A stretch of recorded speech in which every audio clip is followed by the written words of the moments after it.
Good afternoon, everyone. Hope you're doing great. Happy Wednesday to you. Thank you so much for tuning in and joining us on our Ringhouse channel. Today we have a special guest. She's joining us, and thank you so much for joining us today. We have Melanie Aron, and Rabbi Aron is joining us. She's going to be talking about Jewish ethics. So if you'd like to jump on, any Ringhouse residents would like to jump on the Zoom, you're more than welcome to connect with us using the Zoom ID numbers that are on the back of your Ringhouse highlights packet. If anyone does jump on virtually, you can ask some questions as time permits at the end of Rabbi Aron's presentation. But for now, I'm going to say thank you so much, Rabbi Aron, and I'll turn it over to you. All right. Well, thank you very much, and I'm very glad to be here. I hope that next time I have an opportunity to speak with you, it will be in person. I understand I'm a little bit of a pinch hitter this afternoon, but I'm so glad that it was able to work out. And what I'd like to talk about is the question of when are ethics Jewish? We know that there are general ethics. Sometimes we feel that our ethics are shared with people from all over the world. And so what is it that makes our ethics particularly Jewish? I have a little presentation, and let's start with that for a moment. There's universalism. There are things that are shared, and there's a particular way that we do things as Jews. Now, had we been in person or more on Zoom, I'd love to know who grew up here in the DC, who came here as an adult, who came here later in life to be closer to family, perhaps children and grandchildren, as I did, who moved here recently, and whether anyone is from New York City, because later I'm going to ask and see if someone can identify one of the pictures that I'd like to share. So let's go on with our topic. The Golden Rule is probably the most familiar precept of ethics. We have it in our Jewish tradition, both in the Bible and in the Talmud. You shall love your neighbor as yourself, ahavta l'reacha kamocha, from the book of Vayikra, Leviticus 19. But we also have it as Hillel stated it in the Talmud, what is hateful to you, do not do to your neighbor. Of course, we find the Golden Rule in the New Testament as well, where Jesus, as part of the Sermon on the Mount, said, do unto others as you would have them do unto you. People may be somewhat less familiar with this statement that's also found in the Quran, very parallel. And I'll read it. This type is a little small. A Bedouin came to the prophet, grabbed the stirrup of his camel and said, "Oh, the messenger of God, teach me something to go to heaven with it." The prophet said, as you would have people do to you, do to them, and what you dislike to be done to you, don't do to them. Now let the stirrup go. It's very much like the Judaism standing on one foot story. And quite often, actually, the Quran is familiar with Jewish and Christian scripture. Now, it's not just in the Abrahamic religions that we have parallels to the Golden Rule. We have it also in the religions of India and China. One should never do something to others that one would regard as an injury to one's own self. How familiar that sounds. And we have as well, never impose on others what you would not choose for yourself. So if I wanted to, I could have gone on and brought examples from indigenous philosophy, from other religions around the world, from Western philosophy, from Kantian imperative. But what I'd like us to think about for a moment, people take different positions on the Golden Rule. Some people think it's kind of like the cream. I don't know, many of you, I hope, remember when milk came from the milkman in a little metal box on our doorstep, and it wasn't homogenized yet, so the cream was on the top. So the Golden Rule, some people think, is like the cream on the top of that milk. It's there, but it doesn't go very deep. And so some people feel, yeah, everyone talks about the golden rule, but how much does it really affect their lives? Other people look at it in a very different way. That is, if you look through everything in religion, in all the different world religions, if you dig and you dig and you dig, you will come to a core. And in all religions, that will be the golden rule. So if you dig through all the surface gravel and dirt, you will come to the precious jewels, the golden rule, the basic ethic of mutuality, that we have to care for each other in all faiths. So I'm just looking now. Norma, we have somebody here on Zoom. Norma, do you feel comfortable? Which way do you stand? Do you think the golden rule is something that we give lip service to, or do you think it's the deepest teaching of religious faith? And I think you should be able to unmute. Let's see, can I unmute you? You may have to unmute yourself. Okay, There you unmute. go. Great. Okay, I'm unmuted. So the deepest rule of repeat what the ethic is. Sure. So some people feel, yeah, everybody has the golden rule, but nobody pays attention to it. And other people say, no, the golden rule is really important because we dig into all the different world religions. That's what we'll come to at the heart of their religion. Which way do you lean? Yeah, I would think that it's the deepest thing. Do unto others as you would have others do to you. Yes, All and right. and what is the other one? Help yourself and help, but don't forget others. If you're not, Oh, if you're only for yourself, who's going to be there anyway? Yes, no, I you're right. believe in that. If you are only for yourself, what are you? Okay. If I'm not for myself, what am I? If I'm only for myself, who will be for me? And if not now, when? That's a good teaching too. All right. Well, thank you. I'm going to let you mute again, but I'm going to call on you later since you're our live participant. And I'm going to go back to sharing the screen a little bit here. And let's see where we go. So let's step away for a minute from this golden rule and just return to the question of ethics. So before we look at Jewish ethics, we need to figure out what are ethics. And ethics are defined as the study of the moral principles that govern a person's behavior or the conducting of an activity. So we're looking for moral principles. And as I was thinking about it, I began thinking about how we often talk about Judeo-Christian ethics. Now, I could speak for a whole hour about this, but I'm going to try to restrain myself. It's just very interesting that Judeo-Christian has been used in 4 different ways over the last, 150 years. Originally, it was used to talk about scholars looking at the Jewish origins of Christianity. Then during World War II, it was used by those who were anti-fascist as a rallying call and as a way of fighting anti-Semitism. In the 1950s in America, we talked about Judeo-Christian as part of our being anti-communist, and it led to Jewish acceptance in America. And then finally, it's used in a very interesting and perhaps disturbing way in America today. So let me just flesh that out a little bit. And just to let you know, I think I'll have to skip over this, but the Bible was of great importance to colonial America. So it's not only in the late 19th and early 20th century that people looked at Jewish origins, but it was a time when scholars particularly looked at that. So, like I lost one slide. Yeah, so why was it an issue to have people talk about the Jewish origins of Christianity?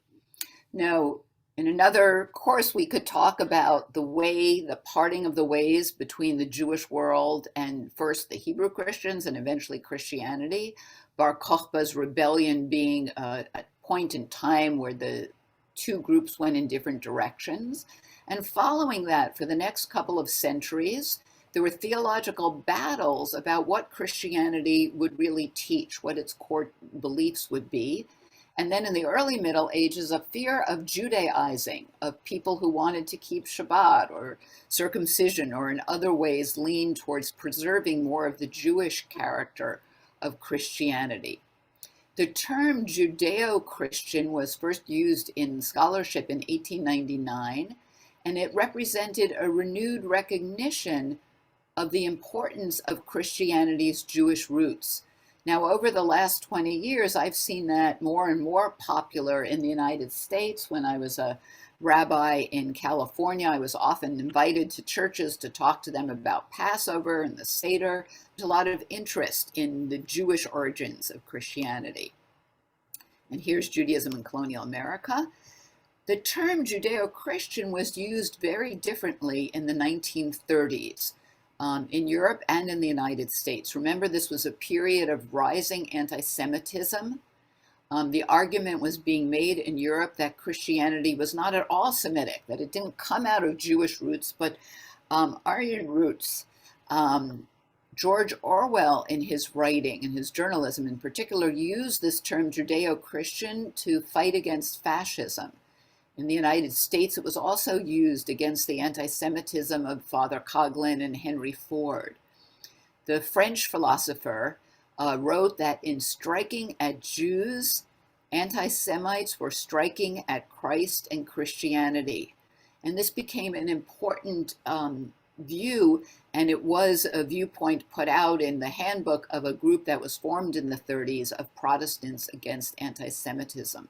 So in the 1930s, when you talked about Judeo-Christian, you were sort of explaining who you were in terms of the great battles of that time against fascism and against the Nazis. Now, after the war, the term is used very differently. President Eisenhower, during the Cold War, stressed how America was founded on a deeply felt religious faith. Remember, it was in the 50s that in God we trust and under God were added to our money supply and to the Pledge of Allegiance, because we wanted to be distinguished from those godless communists, and this was a way of distinguishing ourselves. It became popular to talk about how democracy itself found its root in the Hebrew Christian, Judeo-Christian heritage. And in some ways, this was helpful to Jews because Jews were frightened in the 1950s. The Rosenberg trial, the House Un-American Activities Committee and who they targeted in Hollywood and around the country. McCarthyism in general was seen, Jews were afraid that it would lead to a rebounding of anti-Semitism. So talk about the Judeo-Christian heritage was very comforting to Jews at that time. And I wonder, this is a picture from New York, and it's a physical representation of the point of view at the time, Will Herberg's book, Protestant, Catholic, Jew, as if these three forms of religious expression each had a legitimacy in America. And in fact, these three buildings that you see here are the same size and at equidistance. And I just wonder, Norma, are you from New York City? Do you recognize that? I am from New York City. What am I looking at? Oh, here, I'll put it up on the screen again. Take a look and tell me, do you recognize these three buildings? Where are they? Pinch out for a bigger, wait a minute, I have to pinch out for a bigger viewpoint. Okay. It may be hard to recognize them out of context, but when Kennedy Airport was built, they built these three chapels to represent how all three religions, Protestantism, Catholicism, and Judaism, were part of the American scene. And even though this picture is taken so that the Jewish building is closer, it looks bigger, they're actually the same size and equidistant spread out around the airport, which is kind of an interesting way of sort of saying, yes, Jews have arrived in American society. There's even a chapel at the airport. Yes. as if we reuse it. Okay. All right. So that's an interesting thing. Now, some people had some issues with this way of talking about Judeo-Christian. Those who supported it, across the board, the scholar Will Herberg, of course, he was the one who wrote the book, Protestant Catholic Jew, that there's one religious reality among these three religions, that they are sufficiently alike that talking about a Judeo-Christian heritage is meaningful. Even Rabbi Joseph Soloveitchik, a leader of Orthodoxy in America, wrote that it is quite legitimate to speak of a cultural Judeo-Christian tradition. And Louis Finkelstein, an important scholar, chancellor of the Jewish Theological Seminary, the Seminary for Conservative Judaism, would talk about how modern democracy was rooted in the Hebrew Christian heritage. But others felt that talking about Judeo-Christian was minimizing some of the differences and some of what was significant about the Jewish heritage and the Christian heritage.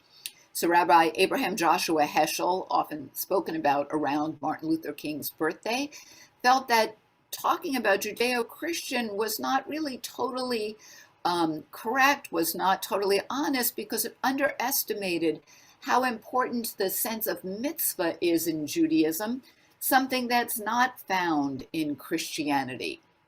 Also, Trudy Weiss Rosmarin, an important writer and a scholar, worried that if Jewish Christian good feeling depended on believing that it's the same, that we are the same, is that really what pluralism means in a democracy? Pluralism should mean that we accept each other even if we're not the same. And she wrote a very famous book, Judaism and Christianity, with, I believe it was 22 different chapters about things that are different in our Jewish and Christian heritage. So if it's not totally honest to talk about Judeo-Christian, why was it so popular to do so? So in the 1960s, there was a growth of the interfaith movement. People began having conversations, right? Vatican II, Jews, Christians, and Christians sitting down together, Jews visiting churches, Christians coming to visit synagogues. In addition, that Cold War fear of communism really came into the early 60s, and there was a sense of a pluralistic ethic that we could accept Protestants, Catholics, and Jews and all be American.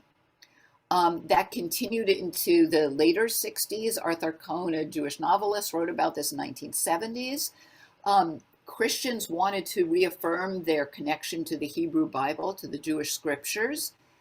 And Jews, to some extent, felt that they shared with Christianity a fight against secularism, which was increasing and rising. The nones, N-O-N-E-S's, in American society. There were other kinds of objections, though, to using this language. Rosemary Ruther, an important early feminist Christian writer, felt that by talking about Judeo-Christian, Christians were sort of hiding the Christian history of anti-Semitism in the New Testament and in the church. And sociologists felt that this was just a sort of ecumenist PR to talk about Judeo-Christian. It made us feel good. Now we could ask, and I have two questions here, can we stress our differences without fighting? Can theological antagonism be preserved without fratricide, brother killing brother? Can we admit that we have different views and still work together for a better world? And certainly in contemporary society, we see a lot of that. We see greater comfort with admitting our differences, but still trying to work in coalitions for common issues and values. And I'll just step out of the share for just a minute. I'm sure everybody was following the events this weekend and how moving it was to see all of the clergy from all the different religions gathering in Texas near the synagogue that had been attacked and standing in solidarity with the Jewish community. I know I got a lot of emails from people I had worked with in California, including leaders of Muslim mosques in our area, expressing concern and expressing solidarity, because many of us, many in the Jewish world, work with our Christian and Muslim and Sikh and Hindu colleagues in a variety of ways. I do want to share one other way, though. Yeah, Norma, you have a question?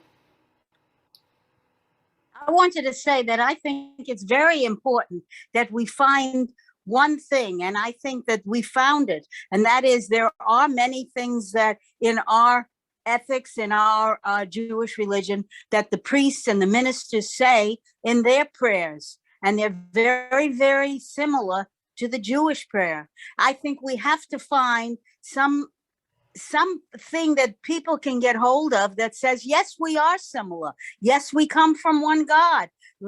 If that's what it takes, then we could get more people. The fact is, when we throw that away because we're thinking of all other things that might be, I said, that's ridiculous. You can still talk about anti-Semitism. You can still talk about what Christians did and didn't do, but with something to hold on to. This way, if you throw that out, you have nothing at all that's similar. People are people. They want similarity. That's what they are used to, and that's what they are looking for. Right, and we have a lot of common values, and there's a lot of importance to stressing that. And that's why I've been particularly concerned about the way Judeo-Christian is beginning to be used by some in American society today. And that is, it is often used, Judeo-Christian, rather than talking about the Abrahamic religions, in order to exclude Islam. That is, when you talk about the Abrahamic religions, you can talk about Judaism, Christianity, and Islam. But often Judeo-Christian is the language chosen because they want to exclude Islam. And we see how Barack Obama, when he was president, talked about how the rituals of the Hajj and the holiday of Eid are reminders of the shared Abrahamic roots of the three of the world's major Exactly. religions. Unfortunately, Jerry Falwell, the Family Research Center, Steve Bannon are using the term Judeo-Christian to exclude Muslims and to fight against the acceptance of homosexuality and to promote a vision of a Christian America. And even more disturbing, we do have a candidate, Josh Mandel, who is Jewish, who uses the term Judeo-Christian in order to seek support from evangelical Christians, from white supremacists, in a way that is very disturbing to us and seems inimical with Jewish identity. But there he is, and this is an article. He's in Ohio, and it's very concerning, but he's trying to win the Republican nomination. And you wouldn't hardly know that he is Jewish. He's part of the Judeo-Christian tradition. So enough about Judeo-Christian. Let's go back to talking about what is Jewish, about Jewish ethics. And I hope you will all take this as a little joke. You may have seen it online. But if Christmas was Jewish, okay, if you're familiar with the Talmud and all of the laws about the sukkah, here someone imagines what kind of laws the Talmud would have about the Christmas tree. And I'll read just a little bit of it. It's all in good fun. Any species of tree is kosher for use as a Christmas tree, provided that it has needles and not leaves. In our lands, it is customary to use a fir tree. It should be reasonably fresh, but not too fresh, in accordance with the principle a Christmas tree with no fallen needles is like a sukkah with no buzzing bees, and so forth. So it gives you a little sense that there are different styles of ethics between Judaism and Christianity, and let's talk about that just for a little bit. So without stereotyping too much, without making Judaism and Christianity into caricatures, we can still generalize a little bit that the style of Christian ethics is to talk about the category of love and to feel that that covers everything one needs to know about ethics. So this is a copy of a book about Christian ethics called Christian Love, and the old Beatles song, All You Need Is Love. On the right-hand side, I have 38 volumes of the Talmud, and we know that the Talmud is only the beginning of Jewish law. Right after that, we have all kinds of codes. And then we have the Shulchan Aruch, and then we have all kinds of responsa, questions that people asked and answers they got. So there's something different in the style of Jewish ethical teaching, and that is often called Talmudic, but that doesn't mean that it's about the Talmud. Henry Kissinger used to talk about the Talmudic style of American diplomacy, meaning that it was complex, that we had to look at every single detail. Yes.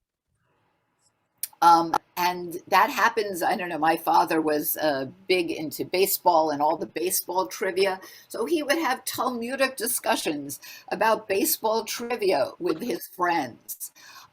So Adam Kirsch, who is a journalist who's doing the Daf Yomi, the page of Talmud a day, uses this to explain what we mean by Talmudic, a discussion in which even the smallest details are scrupulously parsed. Each question spawns new questions, debate continues ad infinitum, forever. Is that a bad thing? It can also be a good thing, right? There's rigor in looking carefully at things, and there's a practical application, right? That's how Jewish ethics has proceeded, by taking general principles, thou shalt not murder, and trying to figure out, what does that have to do with the death penalty? What does that have to do with Jews seeking to be pacifists and get out of the military service? What does that have to do with the beginning of life, with the end of life? Thou shalt not steal. Well, what does that have to do with paying your workers? So we've taken general concepts, and using this Talmudic methodology, we've tried to bring them down to the level of practical concerns. When philosophers talk about ethics, they often talk about two styles of ethics.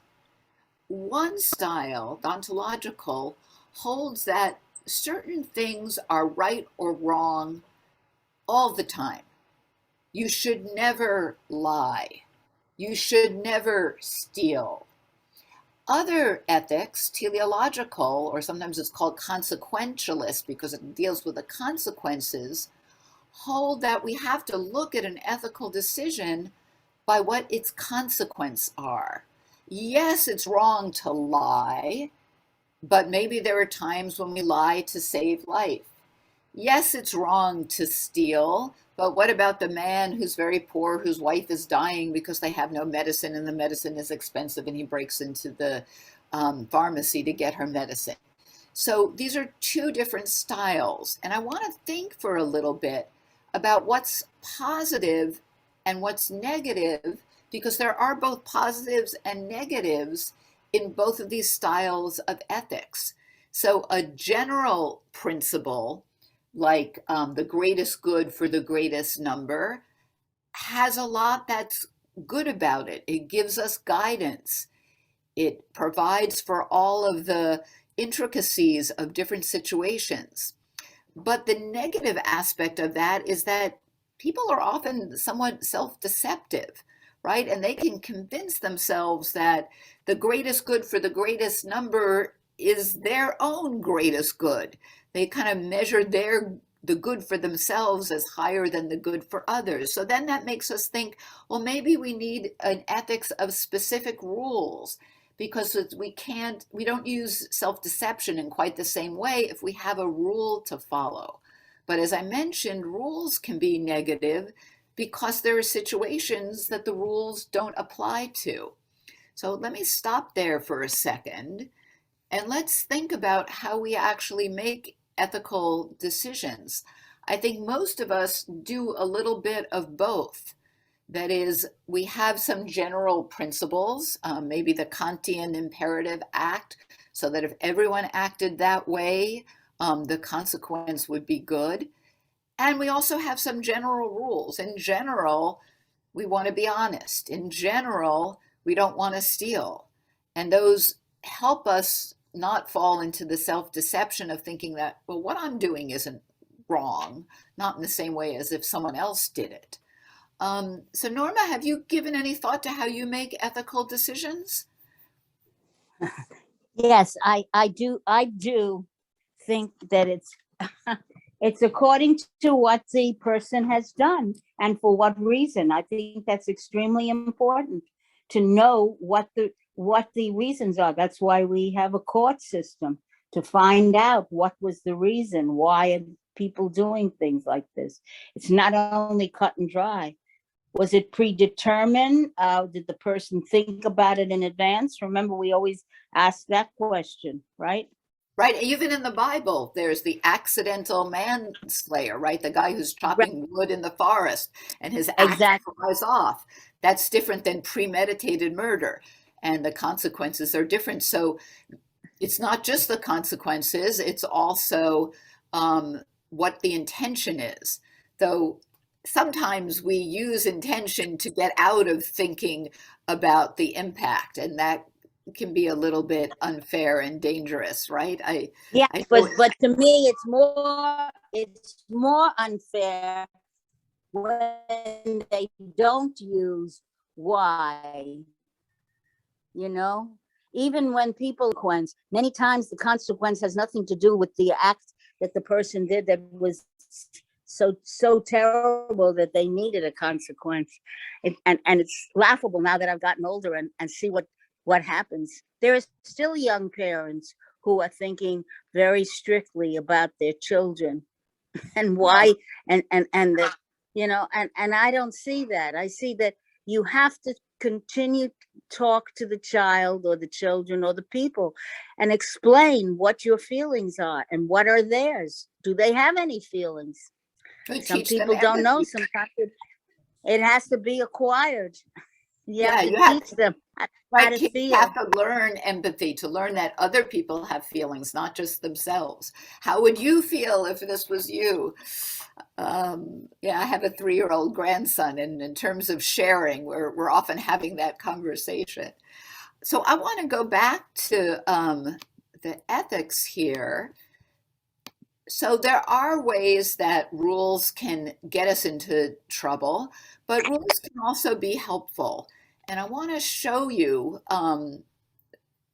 we come from a faith with a lot of rules, right? With halacha, with a lot of laws, um, and yet we balance that. So Elliot Dorff, who's a leading rabbi in the conservative movement, does an interesting thing here, talking to us about what it is that laws give us. What are the good things about having halacha, of having rules? So by having halacha, by having a rule, a commandment, it kind of lets us know what a minimal standard is. It also helps us take moral ideas like fairness and kindness and generosity and makes them actual, okay, makes them into something that we have to put into practice. It also provides a way of weighing conflicting moral values. Sometimes it's not the difference between right and wrong, it's the difference between this is sort of wrong and that's sort of wrong, or this is sort of right and that's sort of right, but I can't do both of them. So the halacha in its discussion helps us figure out, what do we do when moral values conflict or when we have to set priorities. Um, Laws give a norm a sense of the immediate and real. Okay, we have a lot of teachings about end of life, but somehow making them practical helps us when we're in difficult situations. Law can be an educational tool, right? We teach the halacha, we teach the thinking of Jewish ethics hoping that then young people will be able to apply it to new things in their ways. The law also provides a way of making amends when we do something wrong and repairing, right? It's a path of tshuva, a way of not only apologizing, but putting things right and dealing with the other person. And law also helps us preserve the integrity of our moral intentions, right? We're just now past January 1st. We had lots of good intentions, but law helps make those intentions into something that we can really do. Now, the issue is balancing somehow law and morality. And it's very interesting that in Judaism, even with the stress on halakha, the 613 commandments of the Torah, the long legal discussions in the Talmud and the Shulchan Aruch and the Kitzur Shulchan Aruch and all of the legal codes to our own day, there's still a sense of morality outside the halakha. And in the book of Deuteronomy, we read, Va'asita hayashar v'hatov, do the right and the good, implying that even after reading the whole Torah and all the laws, you're still going to have to make judgments sometimes. And we see this in the discussion. I'm quoting here Rashi on the Talmud.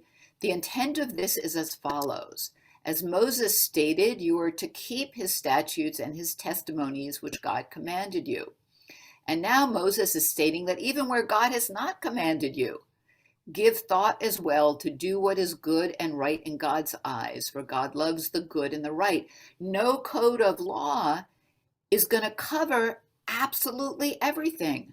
Now, this is a great principle, for it is impossible to mention in the Torah all aspects of man's conduct and his neighbors and friends, and all his various transactions and the ordinances of all societies and countries. And that's Maimonides on Rashi in the Talmud.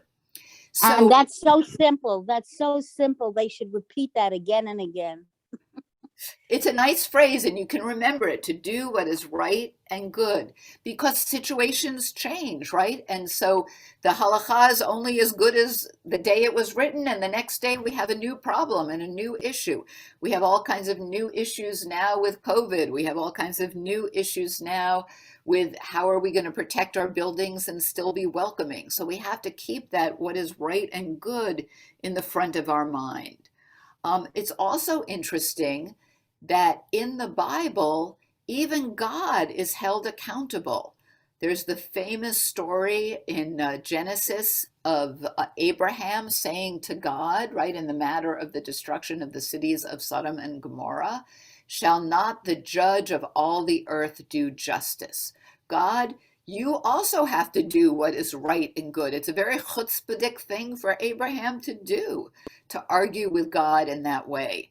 And it's interesting, when I was on sabbatical once, I went to a Presbyterian seminary, Princeton Theological Seminary. And it happened that in class, we were looking at this chapter of Genesis. And I almost fell off my chair because the teacher was teaching this as a time when Abraham did the wrong thing by arguing with God. And that's so not how Jews read this text, right? We see this in Abraham's great moments, right, when he argues with God. And similarly in the book of Deuteronomy, justice, justice shall you pursue. The repetition telling us how important it is, reminding us that it's not just a just end, but also by just means. So Norma, I saw you responded to that issue of arguing with God. I think that's something we relate to as Jews. Yes, yes. I think that's the most wonderful thing about our religion. We question, and we even talk directly to God, and we question God, and that's okay, because we look for the simple answer. Most people can't take in all of this information, and when we're trying to get help or get other people who don't know anything about our religion, we have to start with simple facts, simple ethics, simple things that they do understand. And one of the things that most people that I've heard of who have converted say, I like the fact that I can talk to God directly, that I can question God. Those are the two things that stand out, and I'm so proud of it that I always smile. I said, yes, that's what I love about my religion. Yeah, no, I've had that experience with people coming and looking into Judaism and looking for a religion where they don't have to accept what someone is telling them, but they are allowed to question. And even we have this tradition of questioning God, of standing up to God, of arguing with God, of holding God accountable to God's own principles, which is really a great thing. I have just a couple of more things I was going to talk about. So we have this tradition of seeking justice and of human beings holding God responsible also for the justice that God has expressed commitment to. There's also a tradition that we have to go beyond the law. And the famous story that's related to this has to do with a rabbi who had to move from one place to the other, and he hired some men to move his stuff. The men were very sloppy, and everything that they moved, they broke. At the end of the day, the rabbi didn't want to pay them because the value of what they had broken was greater than the salary that they were meant to get that day. But the other rabbi said to him, you have to pay. He said, is that the law? And they said, well, these men aren't going to eat if you don't pay them. So sometimes we have to go lifnim mishurat hadin. It doesn't really matter exactly what the law is. We have to look at what the right thing to do is in that situation. And in the Talmud, there's an interesting discussion that somebody can kind of manipulate things. And we certainly see this in American society, where you can stay inside the law of the line of the law and still behave like a bore, okay, like a naval, like a no-goodnik. So the literal requirements of the Torah are not enough. And they use the example of Sodom and Gomorrah, where there's a definition that if you steal something that's less than a certain value, it doesn't count as stealing because it's not that valuable. So what would the people do in Sodom? They would come and they would steal up to the value that they could get away with. But if everybody did that, in the end, everything was stolen. So that was Naval Birshut HaTorah. So don't act like a bore. Don't do just the literal requirements of the Torah. You have to act lifnim mishurat hadin, keeping the right and the good. So Ramban Nachmanides said, though keeping the Torah, we can fine-tune our moral, through keeping the Torah, we can fine-tune our moral sensibilities so that we will be able to intuit what's the right thing to do in cases that are not legislated, and to do more than the Torah requires in situations that are. The Talmud even considers the paradoxical possibility that going beyond the letter of halacha is itself what the halacha requires of us. And that's that famous story of the rabbi who ended up paying the porters who moved his stuff, even though they broke everything, because he did have money and they didn't have money for dinner and otherwise would have had to go to bed hungry, because in those days people worked and earned their money that day, and what you didn't earn that day, you weren't able to take home. And then just my last slide here, basic things to remember about Jewish ethics, that the individual in Judaism is always considered as a member of a community, and in that sense always has obligations to the community. And the best story about this is a story from the Talmud about two men who go out on a boat. They're out in the middle of the lake, and one of the men begins to drill a hole in the bottom of the boat. The other man says to him, "What are you doing?" And he says, "What business is it of yours? It's on my side of the boat." And the other man says, if you make a hole in the boat, right, we're both going under, right? the boat's going down. And I think that's really important to remember, that what we do has an impact not only on ourselves, but on other people. And our responsibility is to think about that. We're always a member of a community with obligations to the other people who our actions impact. And then the other core basic teaching in Judaism is that every person is created in God's image. And therefore, every person is to be honored and respected. This comes before there are even Jews in the Bible, right? In chapter 1 of Genesis, when we're created B'Tselem Elohim, it's not Jews and non-Jews yet. It's just all of humanity. So that's a reminder that our ethical obligations are not just to our fellow Jews, but to everyone. So I arranged this for 45 minutes thinking I would have perhaps a bunch of questions. But Norma, I'm glad to take any questions you might have, and I don't know if others can write in even if they can't speak. I'd like to talk about this last thing you just said. Okay. Okay. Respect for all people are created. Oh no, the one that talked about how we're doing more than is required. Some people think that doing more than is required is doing mitzvahs like don't turning on the light and not putting on the refrigerator or not using the stove is part of doing more.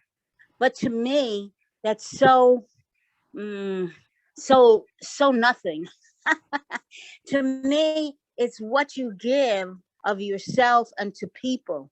That is what God is talking about. Not not the fact that you're not turning on the light for the day when it's only a button that you have to press. Not that you don't put the dishes in the dishwasher. That doesn't make sense to me in one way.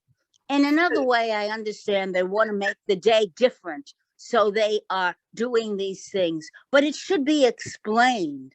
It's not that God is asking for. It's not that we go beyond and making sacrifices for ourselves and our family for comfort. We have comfort. We can use it and be happy that we are able to use it. But we can do it in other ways by helping actual people. And it doesn't have to be our own people only. Although it'd be very interesting and good if we would jump in when there is an anti-Semitic thing and all the Jews get together. Because one time when there is nobody there, there'll be nothing but ourselves to get together. Well, you raise a number of really interesting points. So the Reform movement in the late 19th, early 20th century kind of agreed with you. They didn't see an edifying effect of all of these little rules about the Shabbat. And part of it also relates to their understanding that Jewish law doesn't come directly from God, geschrieben, God, but that it evolved over time, and then therefore we have to do what fits for us. Some Jews don't accept that. More Orthodox Jews will believe that God exactly said that.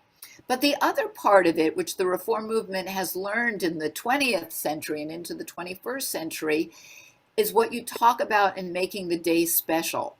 That is, the Reform movement always stressed the positive mitzvot of Shabbat, lighting the candles, making kiddush, having challah, being with family, doing special things on Shabbat, and not the negative things. But what we discovered is that people who don't do some of the negative things, that is, stop working and stop shopping and stop doing this and stop doing that, there's no space in their life for the positive things. So I think the Reform movement has come a little closer now, not, taking the light bulb out of the refrigerator like my Orthodox brother-in-law does, but in seeing that there has to be also some things that you don't do on Shabbat, because otherwise there's no space to make Shabbat. So we're coming around a little bit to halakha. Now, the issue of responding to anti-Semitism reminds me of what I learned in kindergarten, and that was, if you want to have a friend, you've got to be a friend, right? That's what we learned in kindergarten. So for the Jewish community, it's important. We're a small minority in America. You know, we're 2%, slightly more than 2% of the population in America. We're 1/10 of 1% of the population of the world. Having friends is really important. And so we do need to extend ourselves and work with others on their issues. And then I think they're more likely to understand us and work with us on our issues.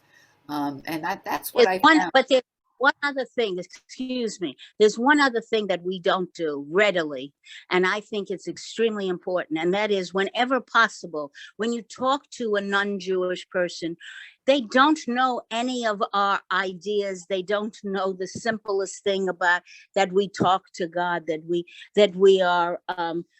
think that all children are God's children. They don't have any idea that we think that we're here to help God and we're here as God's helpers. And that's why we think that action and helping the world be good is what we're here for. They think prayer is the only thing that can get them anywhere. And I say to them, leave the little prayers. God will take care if he thinks it's important or she thinks it's important. But you have to do things. What are you doing to help the situation? Well, it's really interesting to me that I hear words like tikkun olam now out of the mouths of people who aren't Jewish. Right. Christians. Earlier today, I heard Ibo Patel, who's a Muslim, using that word tikkun olam because people have adopted it. The other thing we had in California, and I'm sure in other places as well, is we had living room dialogues where Mhm. people from our synagogue and people from a local church or local mosque got together and they would meet over, 6 Sunday nights and have dinner together and get to know each other and talk about issues. And that was a very meaningful thing. Better than having the rabbi and the priest speak at them was to have people talk to each other around the table. Because they really could share not only the theory of religion, but what it means in their own lives, in their own hearts, in their own practice. And that made a very big difference. And I know the Jewish Community Relations Council here in Washington does a lot of work like that and encourages programs like that. Yeah, I one other thing, that's a very good example for college kids to take up, and that is invite the kids who are not Jewish to come together, not in the Hillel, not in their room, but actually in that little living room they usually have in the circle, and talk about yourselves and what you think and what the other thing, and debunk those things that are not facts and that they just picked up from other people. It's very important that talking with people, even if they don't agree with you, doesn't matter. The fact that they are getting information on a one-to-one basis, rather than have these big rallies where they're interrupted, they're spit on, whatever happens, it's not a good idea. yeah, But having small get-togethers like that living room get-together, absolutely wonderful. I like that idea. yeah, Yeah, no, I'm I've going to tell. also I'm going felt to tell my children. there you go. Or maybe it's something you can do in your building. We had a Yeah. wonderful experience. Our synagogue was part of an interfaith organization with like 22 different congregations. We were the only Jewish one. So when Sukkot came around, we invited people to come to our sukkah and have a meal in the sukkah, and then they sat with members of the congregation. So people from the whole other side of San Jose, many of whom had been born outside of the United States, they never knew a Jew before, came, and it does break down the stereotypes. The other thing I find important is to help our kids to feel comfortable talking about their Judaism. Often Yes. they feel strongly, but they don't know how to say it, and they feel Right. inhibited in saying it. So that's an important thing to prepare them for college so that they can express themselves and feel good about expressing their own ideas. Um, Now, is your building, is the Charles E. Smith, is that all Jewish or is it a mixed building? Yeah, there are mixed. There are other people, but not a significant number to have a. I mean, we can actually, I'm going to think about that. I think that might be a good idea to kind of have that mix, just one-on-one kind of conversation with, 10 people, just to talk Yeah, and and you see. might find, I mean, it might be that there's another three-tiered kind of housing thing run by the Baptists up the street, and then you could have a little dialogue like that with, Yeah, once COVID is over. right, my synagogue might pick that up. But I think that's a very good idea. But I must tell the college kids, because they seem to not know what they're kind of floundering, and they're always surprised. I feel so sorry for them. Well, I think it's a very different time now. Um, I've been a rabbi for 40 years. So for most of my rabbinate, I was telling the Jewish community, calm down. There isn't really any anti-Semitism. This isn't Germany. Relax. And then the last, 5, 10 years, it's been very distressing. And so I think the kids today are growing up in a very different atmosphere than what we experienced. I mean, after World War II, anti-Semitism was really discredited. It was the Nazis, they were our enemies. But now, we've gone through a period where they're all coming out from under the rocks, and it's a different experience. Well, it's not just anti-Semitism. I mean, the democracy itself is breaking down. They're putting people of their own kind and own thinking in every walk of life. Who would ever think that the Supreme Court, that the Justice Department, that your FBI or your CIA would be infiltrated with one-minded person, one kind of idea? I mean, it was unbelievable before. But if the young people see it, they hear it, they feel it, they're very upset. Yeah, and they were out there, fighting in this recent election, and hopefully they'll be out there, in another year when we have to go through that again. Well, it's been great to meet you, and it's been a lot of fun to share this information with those who are watching us Thank on you. the internal television. And I do hope that I'll get to come sometime once things calm down with COVID, and I can come in and do this face to face. So thank you very much. Thank you very much. Thank you. Appreciate All it. right. Take care. You too. Be healthy and strong. Keep being strong. All right. You too. Okay, Bye bye.